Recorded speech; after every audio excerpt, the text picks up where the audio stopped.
अस्सलामु अलैकुम रहमतुल्लाहि व बरकातुहू।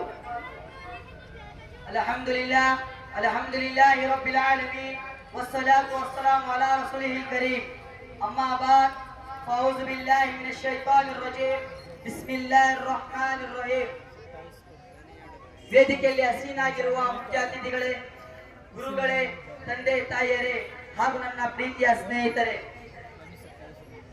ಅಲ್ಲಾಹ್ ತಾಲಾ ನಮ್ಮೆಲ್ಲರನ್ನು ಇಲ್ಲಿ ಈ ಪವಿತ್ರ ಮಸೀದಿಯಲ್ಲಿ ಸೇರಿಸುವುದಕ್ಕೆ ಮೊದಲು ಅವನಿಗೆ ಅನಂತ ಧನ್ಯವಾದಗಳನ್ನು ಸಲ್ಲಿಸುತ್ತೇನೆ.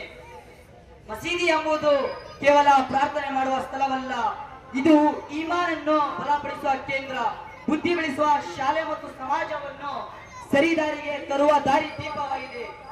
ನಮ್ಮ ನಬಿ ಮೊಹಮ್ಮದ್ ಅವರು ಮದೀನಾಗೆ ಹಿಜ್ರತ್ ಮಾಡಿದ ತಕ್ಷಣ ಮೊದಲಾಗಿ ಮಸೀದಿಯನ್ನು ನಿರ್ವಹಿಸಿದರು.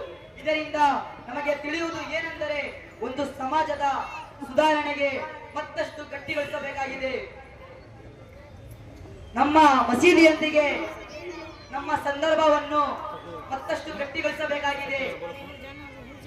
ಪ್ರಾರ್ಥನೆಗಳನ್ನು ಸಮಯಕ್ಕೆ ಸರಿಯಾಗಿ ಮಾಡಿಸುವುದು, ಕುರಾನ್ ಓದುವುದು, ಮಕ್ಕಳಿಗೆ ದೀನಿ ಶಿಕ್ಷಣ ನೀಡುವುದು ನಮ್ಮ ಜವಾಬ್ದಾರಿಯಾಗಿದೆ.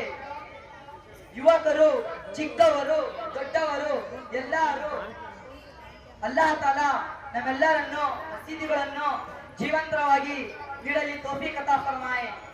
ಆಮೀನ್. ವಾ ಆಖಿರು ದಅವಾನಾ ಅಲ್ಹಮ್ದುಲಿಲ್ಲಾಹಿ ರಬ್ಬಿಲ್ ಆಲಮೀನ್.